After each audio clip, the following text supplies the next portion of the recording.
So small. Greetings. If you're privileged enough to be viewing this film, that means you're about to become privy to an undertaking that has the potential to reshape the world as we know it.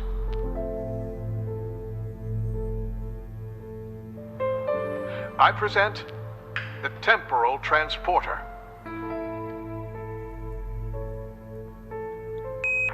Eagle? This is Houston. We still have no response from you. We presume the worst.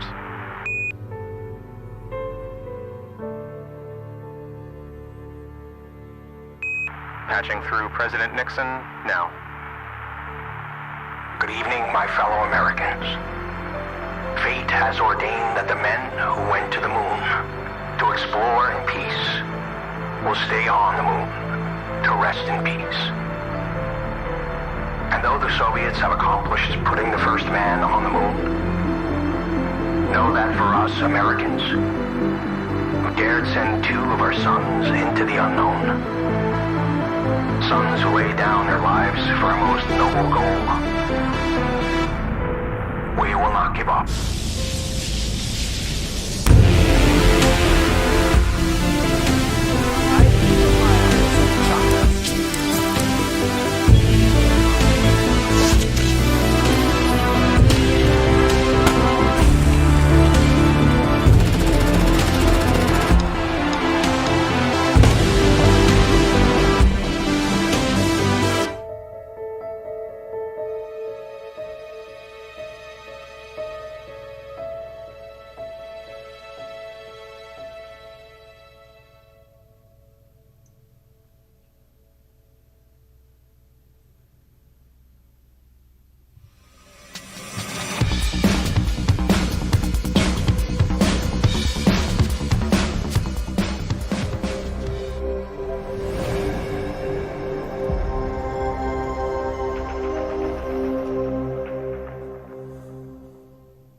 This is PSVR GamesCast Live. We film live every single Monday, Wednesday, and Friday right here on YouTube, live 6 p.m. Eastern. If you don't like looking at our pretty faces, then don't forget that you can always go over to Apple Podcast or Spotify and check out our podcast over there. My name is Brian Paul from this channel right here, PSVR Without Parole.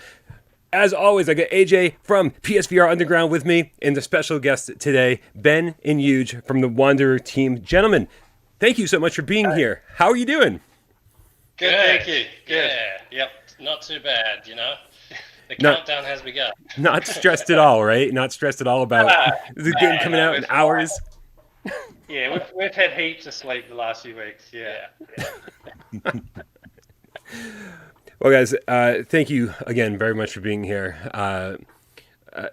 We get some great tips in the chat. Thank you guys so much for supporting the channel. We really, really appreciate that. Don't forget, guys, join our Discord. Links in the description below. That's where you can get all sorts of bonus information about the games we're talking about. That's where you can ask questions. Wanderer team. But you know what? If you're already here watching the show, just leave your questions in the chat, and hopefully we'll see them and be able to answer them. Guys, I think we need to start way back at the beginning, right? Way back at the beginning of Wanderer. When did all this start? How did all this start? Like, how did M Theory and Odd Boy come together? Like, we need to know the genesis of all of this. Well, you want all of it. That goes way back, I guess. So, I mean, if we go back to how I even met Euge and Sam and Tom and whatnot, I applied for a job to work for Sam and Euge over a decade ago. Yeah, almost a decade ago. Quite long ago. Yeah. Ben came on board. He was one of our. He was our art director for quite a while, and then obviously he wanted to pursue his passion in gaming, and so decided that it'd be a great idea to start a little games company. Him and Tom, which is another director, and then so we literally, me and Tom moved into his parents' garage, and we made a game, a little mobile game called Trump, which was it's like a parody South Park style kind of game that came out in 2016 prior to the US elections there. Yeah. And it did like pretty well for a little game made in a garage.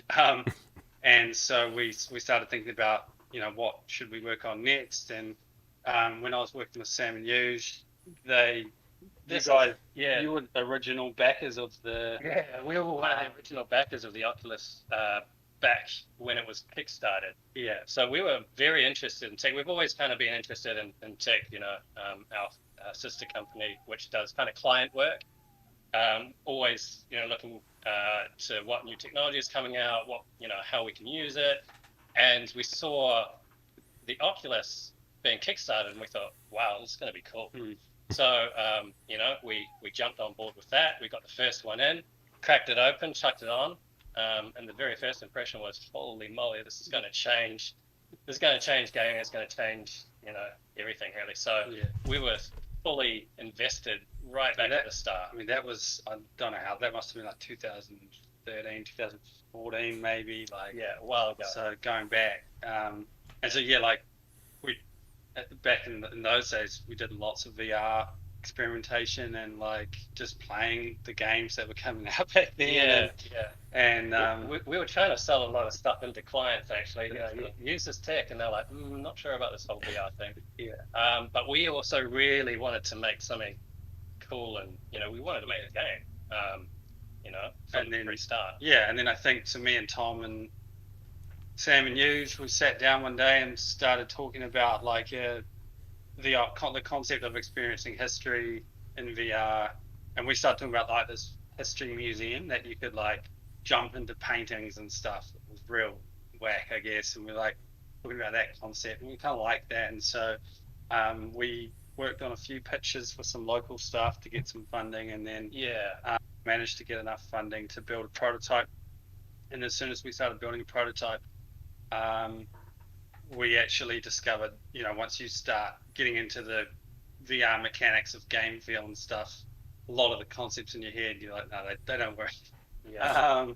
And so with one of the prototypes, we kind of, I can't remember if we didn't fully prototype it. We had we designed these Monsters Inc. style doors on the massive conveyor belt, and you had this weird floating flying thing with these throttles, and you would fly through these different doors into different time areas.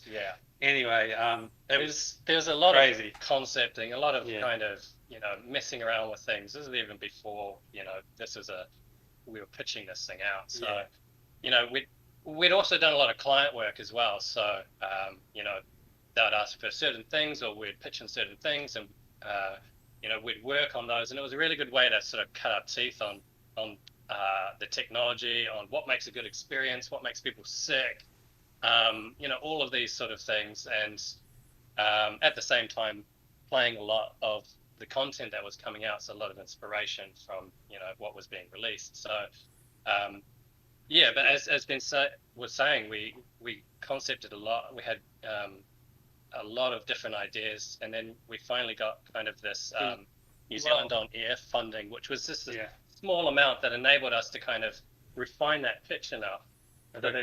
New Zealand Film Commission, just in case they're watching.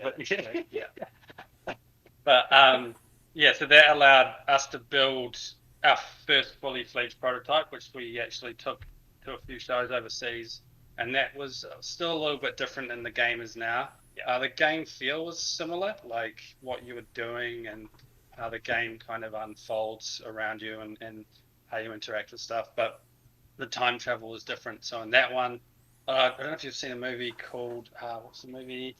Oh God, I'm trying to think of it now. Really good trailer.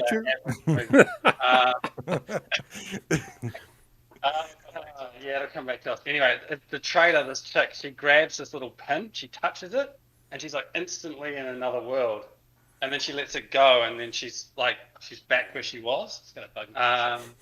Anyway, we watched that and we thought, man, that's an awesome way to transition to another place in time of the world or whatever.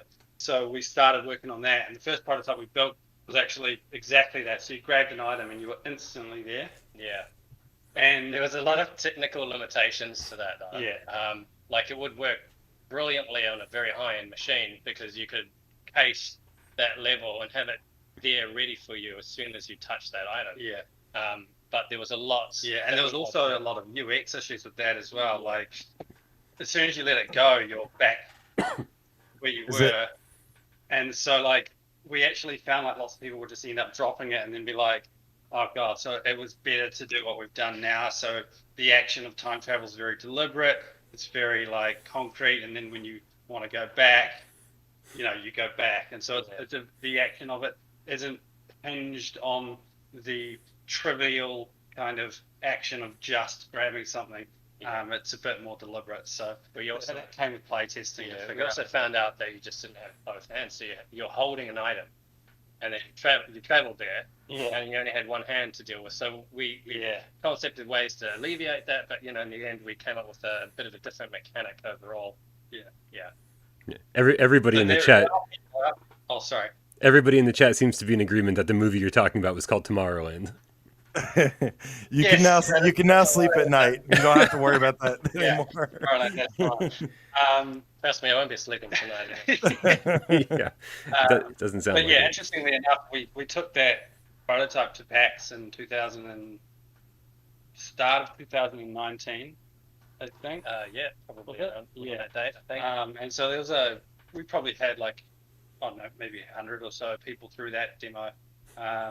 Which was very, very different to what the game is now. But I'd be interested to see if there's many people out there that are playing that. Yes. I mean, so it's come a long way. You've had a lot of ideas throughout the course of this. Like, it's gone through a lot of iterations.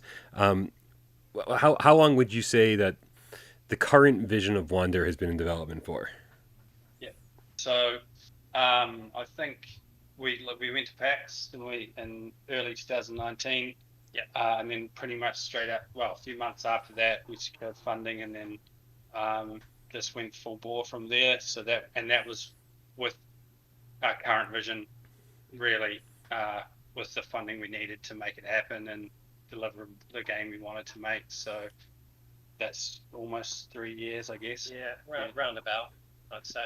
And the size of the team started with how many people and ended up now with how many? Wow, we started with was it 4 to 6 of us, I think. There was about 6 of us initially, and then we ramped up, and I think at the peak we were just over 20, but that included some externals as well. And we kind of maintained that throughout a good chunk of the development phase, and then we kind of as people's contracts would finish, we would just it would dwindle down, and we're sort of back about to 14. 7 or 8 at the moment. So about 8-ish. So that's kind of how our team's grown and fluctuated over the course of the project. Nice.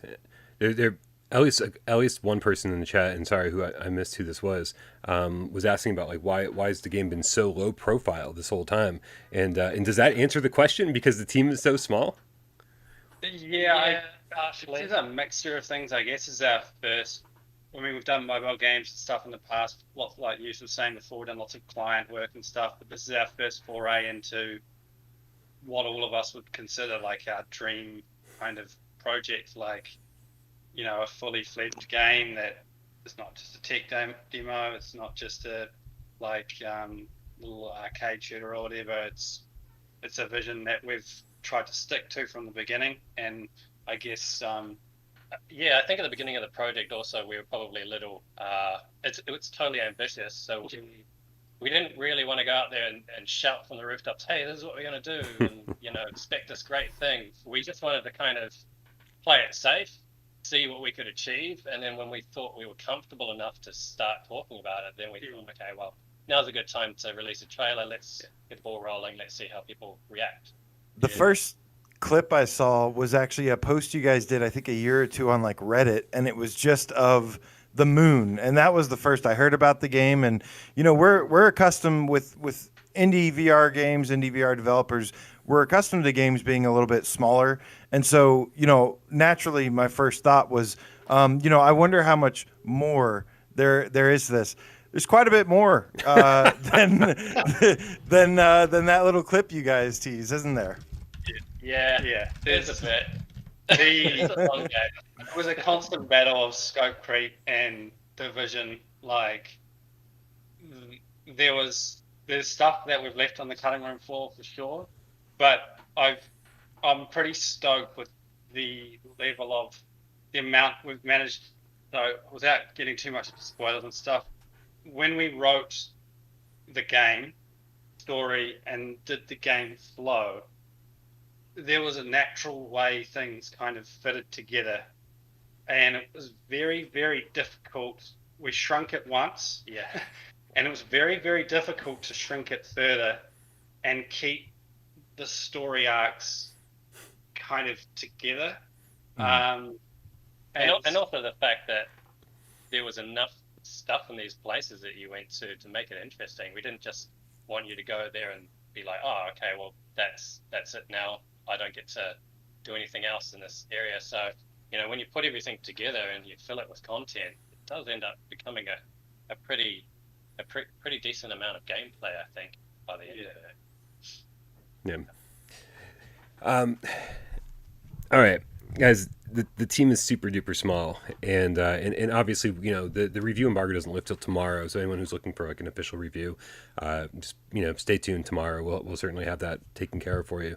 So we don't want to get into like that territory too much, but we do have to say, one of the things that I'd been saying about Wanderer forever before playing it was looking at all these trailers, going, that's some nice PC footage. Like, when are we going to see PlayStation footage?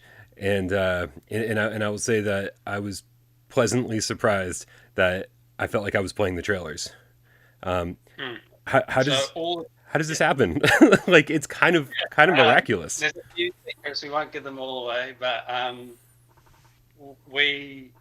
also all the trailers have pretty much been gameplay footage. So that's the first thing. I think that was a deliberate decision to keep things true to the game. Again, we didn't want to show stuff that didn't really relate to what the game feels like to play.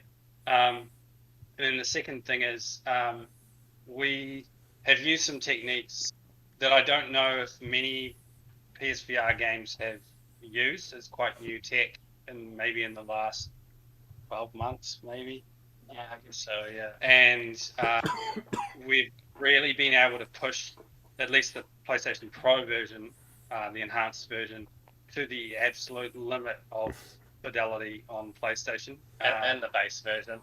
Well, yeah, the base version does have resolution downgrade comparative to the Pro version. Yeah. But, in terms of the Pro version, like what you see in the PC trailers and the trailers is very, very, very close to the PC version. That's great.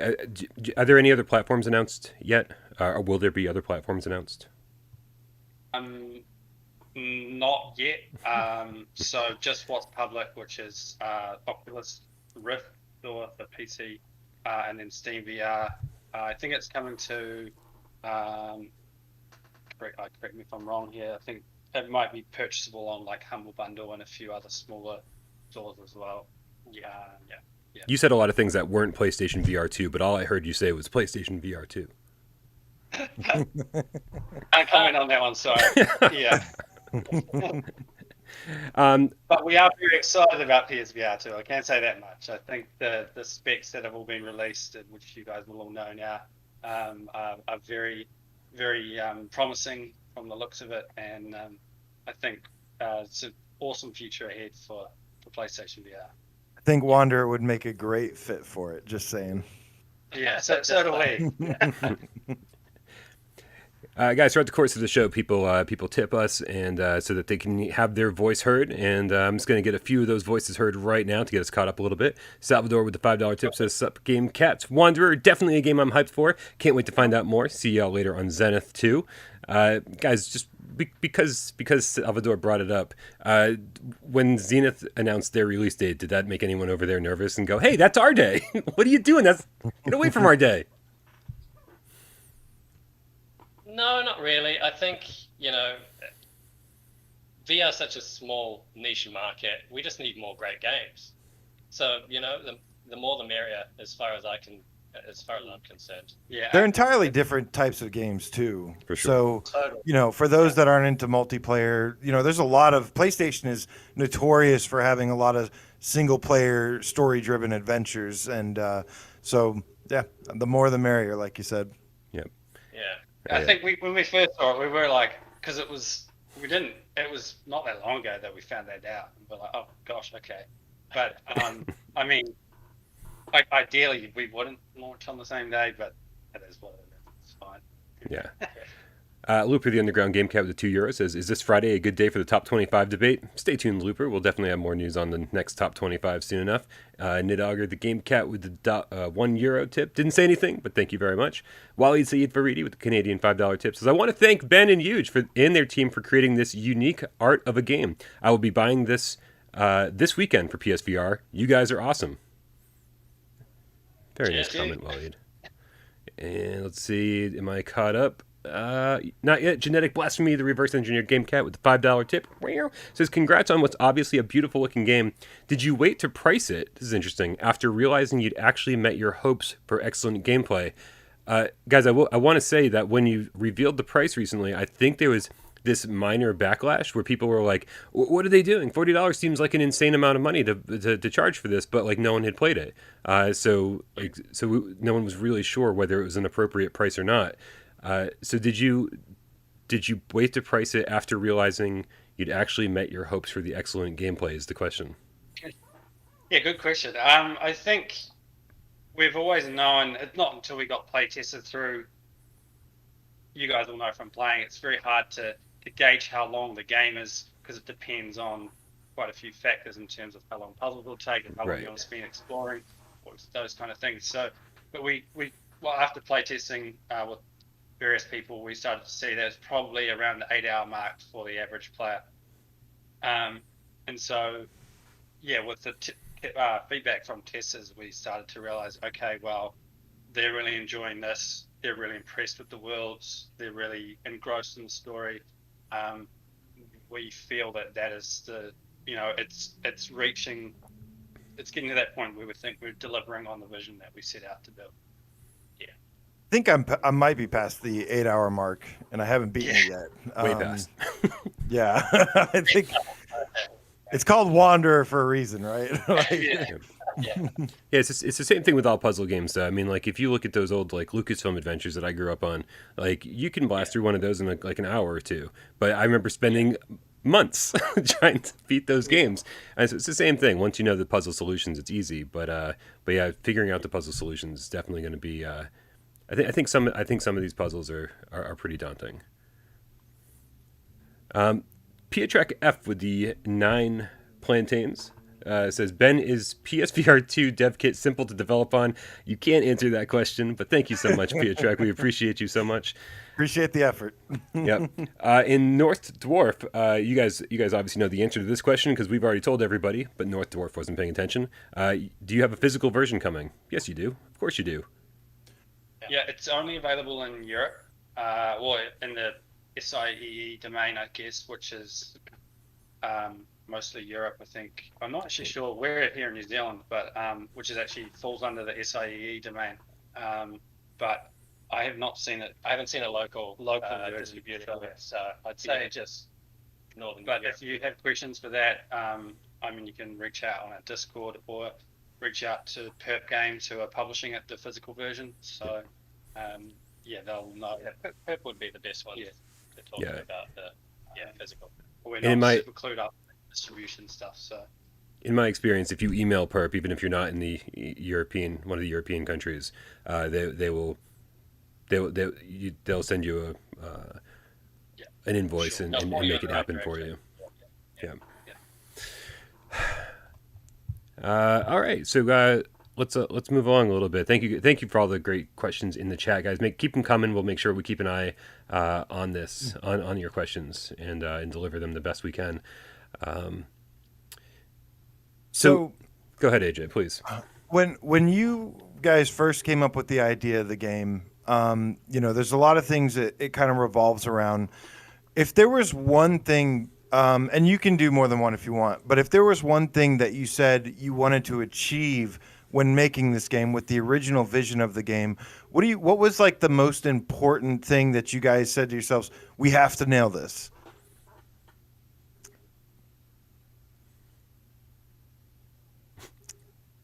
Oh, did we lose? I think we lost audio on you guys.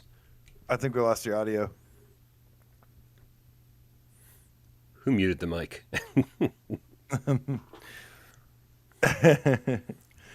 No that worries. Guy back there. Lots. It's that guy. He's got the solution. Look, he's coming for it. He's got it.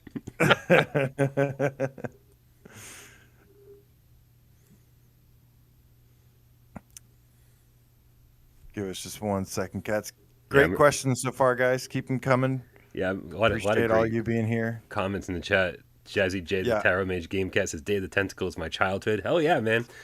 I grew up in Maniac Mansion. Day of the Tentacle was like this weird gift from the heavens. Like, how do we get a sequel to this game? That was great.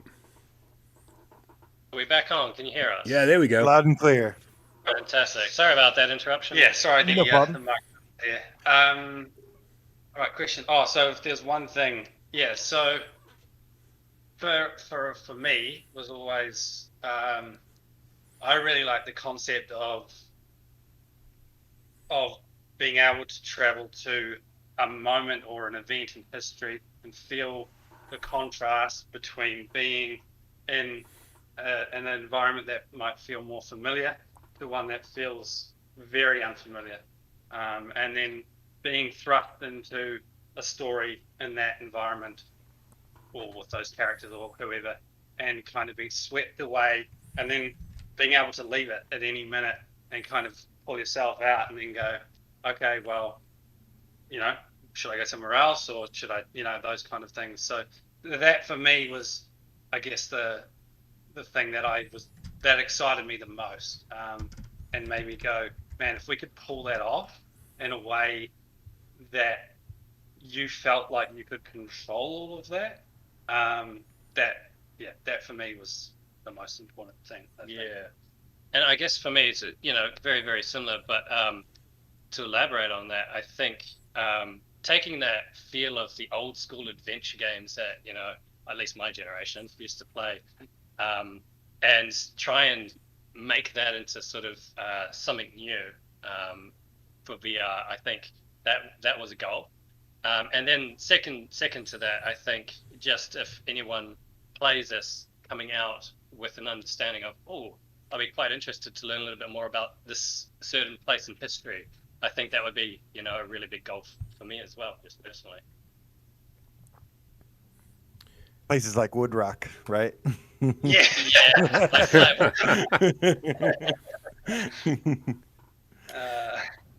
Donatello, the Scientist Game Cat, comes through with a $10 tip and says, congratulations to the Wanderer team. Really looking forward to playing it. How did you choose the different times and places that you travel to in Wanderer? Yeah. We had a big list, a massive list of interesting places in history that we thought that we could visit. And I think we had a Google Docs framework running, and we probably had like 30 to maybe more, like different events or eras or interesting people or history is interesting. There's a lot of really interesting places and things to events, so it's great to be able to kind of take your pick, really. But yeah, as Ben said, there's a lot left on the cutting floor, a lot of stuff that we'd love to do at maybe some point. And so when we actually got down to the nitty gritty, there was a balancing act, really. So we had to balance interesting aesthetic environments. Yeah. So we didn't want all the environments to be the same. So we wanted to make sure that the environments felt different, visually could there be a really nice different aesthetic to each one and a tone. Then we also wanted to make sure that the time eras, there was enough gap between them all, so there was a bit of contrast there as well. They're not just all in, 1980, 1950 or whatever. There's some in the early 20th century, some in the late 20th century, then you go back even further. We also wanted to balance characters, I guess, as well. Yeah, interesting characters and stories that would thread our story together. So that was important. Yeah. And then I guess also the balance there was like making sure we could, there was a vision for that era, so that there was a storyline and a set of objectives that we could, and a story we could tell that aligned with those objectives for the player. And yeah, so that, you know, trying to make those work for each era as well. Like we were looking at one that we left on the cutting room floor. We were looking at obviously going to some of the ancient Rome, and doing some like chariot racing. And then we're coming up with this concept, well, maybe we could do like a pimp my chariot thing as well, where you could like collect crap from around different eras and bring it back and pimp your chariot out and then race it. But anyway, that one got left on the cutting room floor. Yeah, we actually did a very early prototype of the racing, and we were like, yeah, it's going to be, yeah, it was too ambitious for us to achieve that really well. It would have had to be highly polished, like for that on rails. Or the tricky thing is we're making.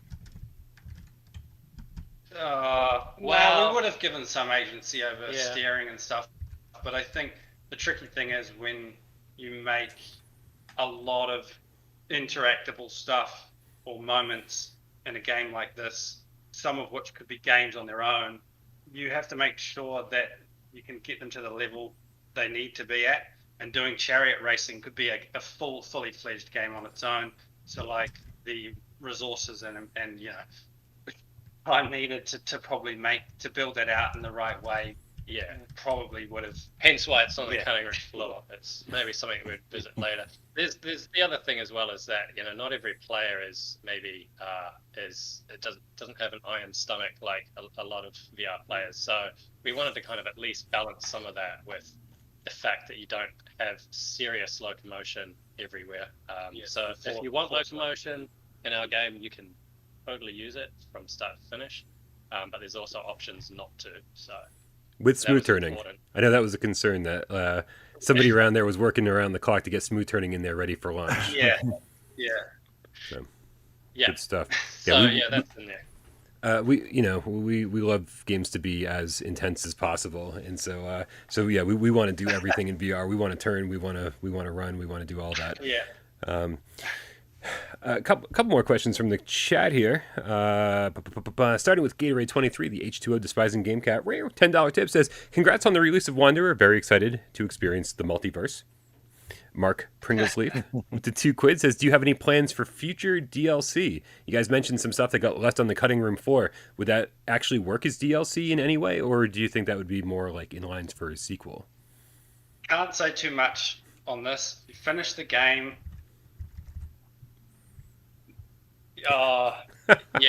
Basically, we haven't planned any DLC just yet. We're just focused on getting the game out, supporting the community for the next few weeks and making sure everyone's happy and enjoying the game. But in saying that, I guess when we wrote the stories, we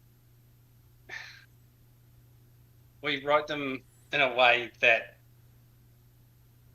there's I can't say too much. So I guess there's room for expansion. Right. There's room for expansion. It's probably the best way to answer that.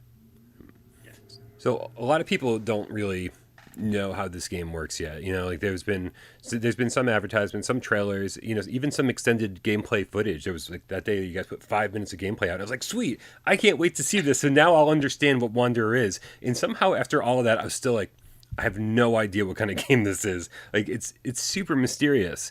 But everybody knows that there's puzzles in it and that there's time travel in it. How do these two things work together? It's a very good question. So, so the time travel, which it is in our gameplay footage. You grab these things called antiquity fragments, and I think there's 11 of them or something like that. I can't remember off the top of my head. But anyway, so you grab these antiquity fragments. They become sucked into your watch, and they'll time travel you to a new environment. And basically what you can do from there is push a button on the bottom of the watch and grab it back out, and you're back in your kind of base time, I guess, and that allows you to move in time. So that's the first part, and then the second part, I guess, is the puzzles often require you to think laterally about the objects you have at your disposal, not just in a single time era, but in all accessible time eras, and then also hinge on cause and effect. So finishing one part of an era might actually change how this era operates or whatever. So again, it's kind of like it's a very, how do you explain it? Like, it's kind of, we were talking the other day, it's kind of got a Bill and Ted kind of thing to it, where you can take any object from anywhere to use somewhere else if that thing can be used on that thing. So you can take a Nerf gun and use it in another level somewhere if you want. Or powerful, or just odd and wacky utensils in one place. Versus another place. So I think that's where the thinking, the lateral thinking in these puzzles comes into play. Is like, what do I have in my disposal? What could work on this puzzle? And then let's go and try that out and see how it goes. And I guess it's supposed to be kind of, it's fun to do, and to kind of, it's funny to kind of play out some of those scenarios as well. Did that become an issue at any point? Like, you've got all these different items that can be used in all these different environments and time zones. Yeah. I mean, did you just run into like a 1,000 issues? People, like, I'm sure your playtesters were trying to do things you never even thought of, right?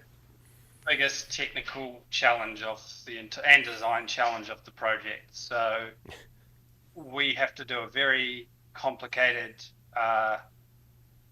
series of technical stuff to actually move you from one level to another very fast, and obviously that's limited by the hardware. So PS4 is slower than PS5, and then high NPCs will be faster than that again. So, but that's one part of the problem. The other part of the problem is that you're persistent, and so are all the objects. So if you leave something in a timeline, it'll stay there. You can leave and come back, and it should be there. And you've probably experienced that as well. Like, it's not like your normal VR game where you can just pick up objects and throw them around, and it's all fine and dandy. With this one, you kind of need to look after your objects. Like, you put them in a place. Remember where you put it, because you might need that sometime in the future. So that's part of the design challenge, I guess. Like, it is inevitable that some players might lose their objects, and so that's kind of tricky. We have a chapter save system, so that resets objects. It resets objects to like defined spots, even objects in sort of your home environment to define spots. So at least if you do lose an object, you can kind of go back to a chapter and just kind of replay from that. From that point. And you'll have your previous, you'll have your currency and crafting progress saved on that chapter. Anybody watching at home who's trying to read into anything that anybody's saying, this right here, if you take one thing away from this conversation we're having with Ben and Euge, take this away. Remember where your shit is, okay? Because there's hundreds of things to lose track of. Hundreds. There's quite a lot. Right? There's quite a lot. There's no inventory closet where you're just like, I'm going to put this here and this here and this here. And then there's a list where you get it out. It's not a Resident Evil item chest. It's just shit everywhere. It's everywhere. It's insane. And so I don't even know how you guys managed to make all of that work the way that it did, for stuff to show up where I left it. But holy crap, there's stuff everywhere. And we still actually are ironing out, like, it's such a complicated system. There's still some edge cases that we're still rapid patching to hopefully iron out all the kinks we can in that system. Like, there's some levels that have got one-way flows, so you can imagine the problem that poses. There was a lot of discussion. So, like, okay, I go down this elevator, I can't go back up the elevator. I've got a whole shitload of objects I've left up there. How the hell do we handle that scenario? So there are a few edge cases like that. There are a lot of discussions in the studio. Okay, like for hours. Okay, what happens if you leave an object here and then you continue to here and you can't get that one again? And what if they throw it off there and they can't grab that? Where does it respawn to? Do we go back to its original spot? There's all sorts of crazy discussion about where objects go. Yeah, the one time I used the chapter reset, like just to go back and start the chapter over, it wasn't my save. It was the chapter save, right? It was just starting from a chapter, and I walked into the apartment and like stuff was organized. And like there was stuff on bookshelves and like placed in different. And I was like, "Oh, is this the proper way to store my shit rather than just leaving it all over the floor?" I think the way you store your items in Wanderer will be very telling about your actual personality. Yeah, very true. So like when we've watched playtesters play, like some people look very like they'll shut doors behind them, they'll put stuff on the table, organize stuff, and then some people are like a tornado. And it's like, like probably everywhere. And so then like I guess that's the thing. It's like when we play, we're a bit more in tornado mode when we're testing and stuff. So like when we have internal custom saves that we use in the studio, they're often in like tornado mode. So like shit will just be all over the floor and stuff. I'm often asking the team, like, where did you put such and such in the save? Because I just cannot find it anywhere. So yeah, we're being very, very meticulous with our when we make our chapter saves for the public, that everything is in familiar places, is in very, very ordered kind of scenarios, so that if you think, oh, where should that be? Hopefully that's where you're thinking of. Yeah, this system of like not having an item box and just being able to leave it wherever is, I mean, I think it was really, it was daring. It was an extremely daring thing for you guys to do.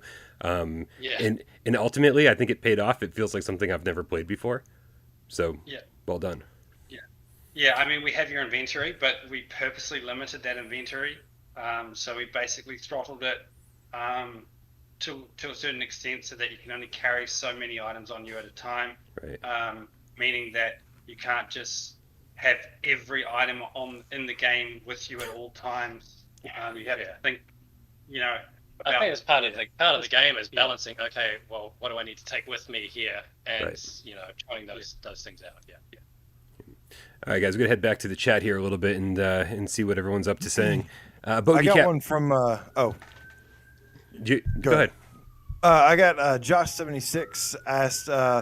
Wanted to know if there are any collectibles and if there is a platinum trophy in the game. Yep. Yeah. So, you can talk about trophies if you like. Yes, there are trophies in the game, and some of them not too bad. But there is our platinum, which is fairly difficult. Well, I think the platinum is just complete all trophies, and that's hinged on the most difficult trophy, which is finish the game in 20 time jumps. Yeah. Which I've done 20 in an hour. I don't know how that's possible. Yeah. I mean, like minutes. Right. So we were talking about this the other day. I guess like you basically need to write yourself like a plan of how you would do that. Right. So that's a difficult one. And then what's it? Oh, craftables. No, collectibles. Collectibles. You're right. Yeah. You want to talk about that? Yeah, sure. I mean, there are definitely lots of collectibles in there. We actually have the ability to give your watch a new face. So the collectibles will be part of that. And you'll see when you play, you'll see the items that you need for that. And as part of the exploration, you can find those and collect them. Yeah. Excellent. Thanks. Brian, go with yours now. Good question, Josh. Thank you, AJ. We got Bogey Cat Productions. Question for Ben and Euge. I'm from Wales. When are you going to let us beat you at rugby? It's been far too long. P.S. I've pre-ordered Wanderer. Never. We've also got Bell Ramio, the Game Cat, with the €5. Says, are there dinosaurs? Everyone will be sad without dinosaurs. Or at me, at least. It's funny. One of our members of the art team, Euge, very, very into dinosaurs and skeletons. Yeah. So he managed to get skeletons in the game and bones you can pick up and stuff. Yeah. But dinosaurs did not make it in. And, sorry guys, no dinosaurs. No dinos. You should have just told him to buy it and find out. You didn't want to spoil anything. Right. Disappointment comes later, not now. Ben Dawson with the 5 Quid says, "Hi guys, this game looks great. The multiple scenarios reminds me of What Remains of Edith Finch. Was this an inspiration?" Yeah, you guys mentioned Tomorrowland, but you never said anything about about what games influenced you or how much you loved Quantum Leap as a kid. Yeah. So Edith Finch was definitely an inspiration. The concept of like a room embodying a story and an objective and a concept and a tone, even in like each room in Edith Finch is a very different tone and that kind of thing. Definitely a massive influence.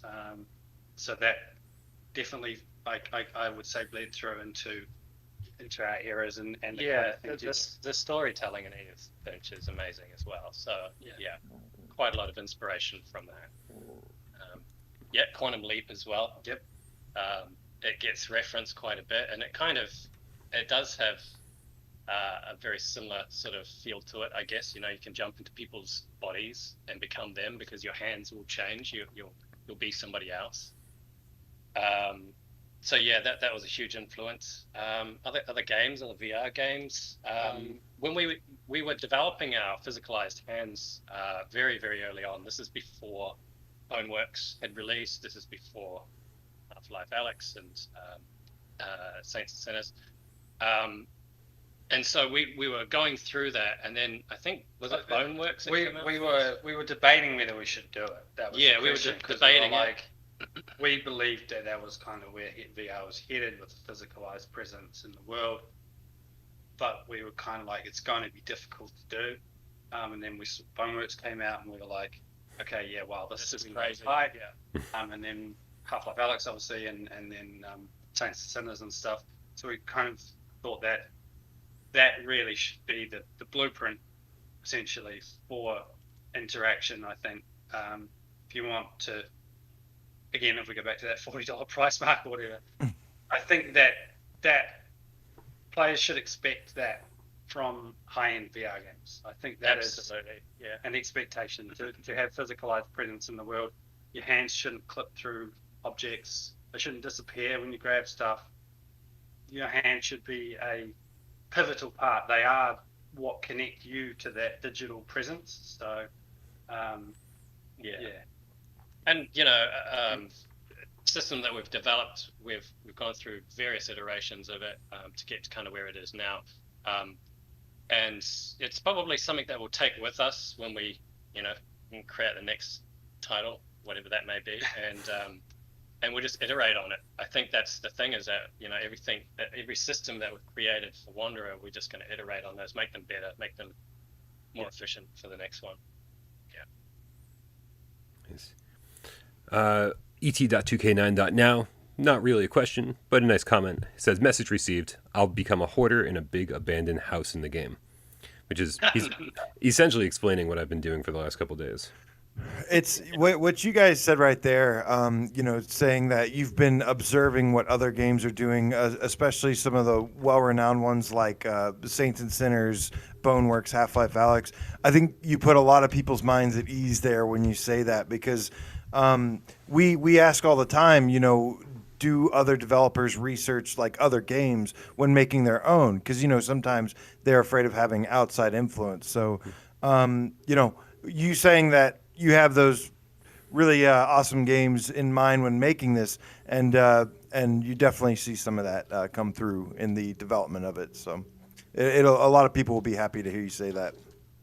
Yeah, I think because VR is it's still the Wild West, I think it would be naive for anyone to ignore, or not take from these games that we mentioned, the amount of resources and pain they would have had to go through to understand that seems like the best solution, or the best way to feel immersed. Yeah, and we know it's so naive to ignore those learnings. So I think the amount you can learn from playing a lot of VR titles it's also confirmation. Like when we were designing and developing these systems, we kind of thought that they worked, but we weren't 100% sure. And then they would confirm that is indeed a good way to do this.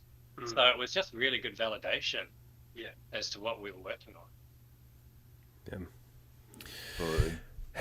Guys, We've definitely heard from other developers in the past who weren't thrilled about the PlayStation Move controllers. Did you find any technical limitations while working with those, or did you find that they kind of did the job? Yeah, I guess. Yeah, like the Move controllers, if like we're honest, I mean, in the PSVR headset as a whole, I mean, like is it like 6 years old now? I think 7 years. I think. Yeah, so like I guess like the fact that we were able to deliver this game on that title, I think for us as an achievement, I think we're pretty stoked with. I mean, still jumping into the headset and picking those controllers up, I'm totally amazed that they can keep up even now. With what we're throwing at them, and we're not taking any shortcuts with these controllers. We're throwing everything we can at them. Yeah, and there's obviously limitations. Like there are parts of the game that, if you haven't set up your Move controllers very well, you'll hit limitations. Like if you don't have good vertical kind of tracking, you're going to hit points where you'll lose tracking, and it might be difficult to do a certain action or something. So there's those obvious things. There's also the obvious one where you have to face forward. Which that's probably the biggest limitation I think that we find with the newer headsets and the current PlayStation VR is that it's a forward-facing device, so you really have to stand in one direction or sit in one direction and make sure that you maintain that throughout a lot of the experience. I often find myself sometimes when I'm standing, turning, and then realizing, lost tracking, so I better wipe myself. But it's when you know how to do it, it's not a major. But yeah, I mean, to answer your question, they're not as good as some of the newer ones, but they still hold up.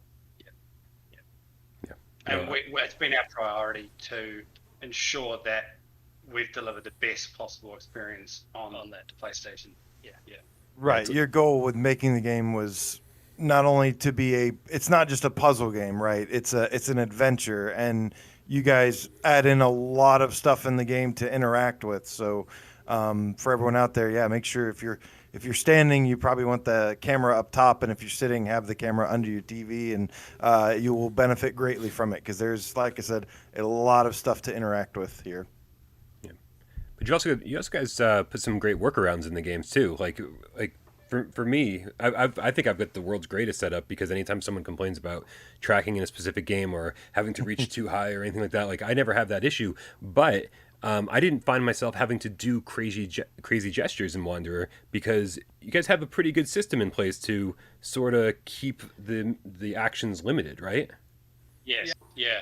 Well, you can play it sitting on the couch. So I think that was also very important at least on PlayStation, you can have a seated experience. We will bring that seated experience to the PC, but for now it's just taking a back seat.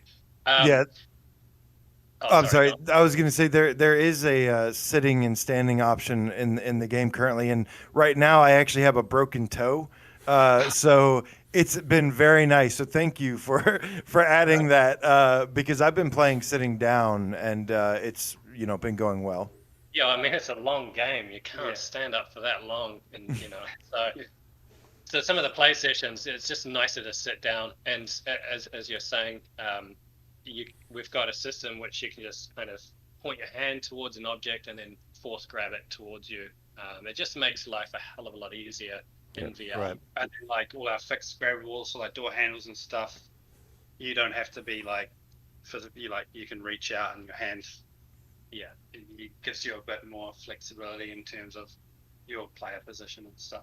Yeah, I found it really nice to be able to just kind of sort of reach out toward a drawer and without having to like literally crouch on the floor and grab. Is there any chance of a crouch button getting added to this thing though, just in case I do want to get down the floor and open that drawer myself? I'm not sure. You'd think something like a crouch would be simple to do, but there's so much crazy under the hood stuff happening. It'd probably be real complicated. So I wouldn't want to promise anything without talking to the devs first. But we'd definitely take feedback if that was a thing. Needed. Of course. We got Pietrek F in the chat with the $8.99 Plantain says, will we see Wanderer Remaster PSVR 2 this year? I know you guys probably can't answer that, but I mean, you've already mentioned that you're super interested in PSVR 2 and impressed with what it's doing. So can we just say fingers crossed? We can say fingers crossed, and we think Wanderer would be a very, very good fit for PS5 and PSVR 2. Yeah. And we got Matster Gamescaster with the $10 tip says, love puzzle gaming and avid player. Just want to say pre-thanks for the entertainment and as excited now as I was as a kid when I got the original Pong. Lifelong gamer. It's a good one. All right. I think that takes care of a lot of the questions. Lots of love for AJ's broken toe in the chat. Apparently they're playing a drinking game every time I mention it. I didn't realize that. Well, listen, guys. Obviously, again, we're trying to stay away from that review embargo that doesn't lift till tomorrow, so we don't want to say much more. Do you guys have any closing words? Anything you want to say to convince everybody who's not sold yet to pick up your game tomorrow? Yeah, I guess if you want to try out what it feels like to time. Uh-oh. Hey, wait. We lost your audio again. Can't hear you. Do what you did last time. But I like where that was going, though. Hello? There we go. Gotcha. Okay. If you want to try what it feels like to time travel in VR, experience what we think is one of the best looking PSVR titles to date visually, and really get swept up in a crazy adventure through time and space. Grab Wanderer. It's available in less than 24 hours now. Yeah. Yep. So I think so. On the store. Yeah. By the end of the day, almost. I think. Yeah. Excellent, guys. Thank you very much for being here and hanging out with us. We really, really appreciate it. That's it. Yeah, the review will be out tomorrow. AJ and I are going to have a whole lot to say about this, a whole lot more to say about this. But for now, guys, thank you so much. I know that you probably got a whole lot of work to do leading up to the last few hours before launch, so we won't keep you any longer. Thank you to all the cats that hung out here with us. Thank you to AJ. Thank you to Ben and Euge, and of course the entire Wanderer team. Send Sam our loves. Hey. Congrats, guys. Congrats. That's the whole team. We're very excited. Very. Everyone's excited for tomorrow, man. Everyone's excited for tomorrow. We're excited too.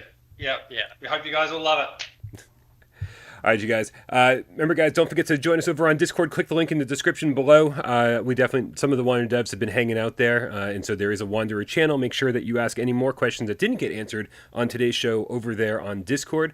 And, of course, make sure you subscribe to AJ over at PSVR Underground. Follow the Wanderer team on Discord, and I believe you guys have a YouTube channel, right? Is there any other socials we should be promoting? Twitter? Yeah, trailers, content, that kind of stuff. Yep. Yeah. So follow them too, and we'll be talking much more about Wanderer as the week progresses. That's it, guys. I think it's time to cue the cat. Go. Now. AJ, you gonna say goodbye to everybody, or are we just gonna kill the sound? I didn't know if you wanted me to do the same thing. No, okay. Well, we're just gonna go right to the outro. Here it is. There's the outro.